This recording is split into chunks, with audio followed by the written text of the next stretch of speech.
I always felt different growing up.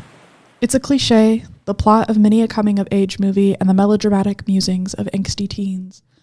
All the same, it remains true. I did always feel different growing up. Even as a child, no more than 3, I could tell there was something just a little bit off about me compared to my peers. I had this uncanny knack for getting into trouble, and half the time I didn't understand why. Of course, sometimes I knew I was fully in the wrong. Other times, though, I would inexplicably find myself in trouble for some incomprehensible reasoning. It didn't seem so wrong to me to tell the sticky boy in my kindergarten class that no, I did not want to share my favorite pink crayon, knowing he didn't have one because he's a crayon breaker. He asked, I answered. It was my personal property after all.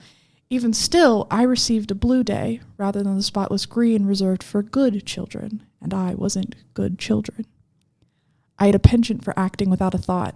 I heard think before you speak about 1,000,000 times growing up, and I never could get people to understand that it left my mouth before I even knew I was thinking it in the first place.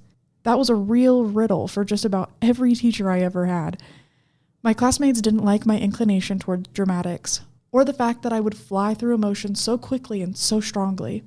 It was much worse when I left the public school I attended from kindergarten to 2nd grade and transferred to a private Catholic school. I swear it was like they could smell the scholarship poor kid on me. Everyone was so well-behaved, quiet, and mild-mannered, or at least more so than I could ever be.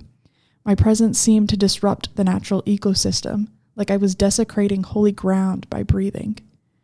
Prior to Holy Rosary Academy, I didn't have much of a connection to religion.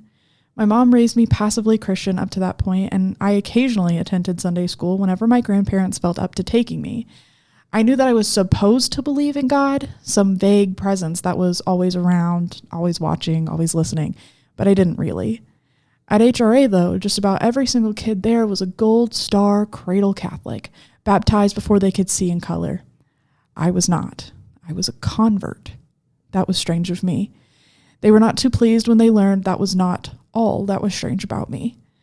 I didn't feel so out of place at my previous school, Ruby Major. I felt like all the kids were a little weird. I wasn't even the most misbehaved. Everything at HRA felt more polished. I felt rough and misshapen among these perfect pearls. Being at HRA was a wholly isolating experience. It didn't take more than a single school year to come to understand my place as not like them.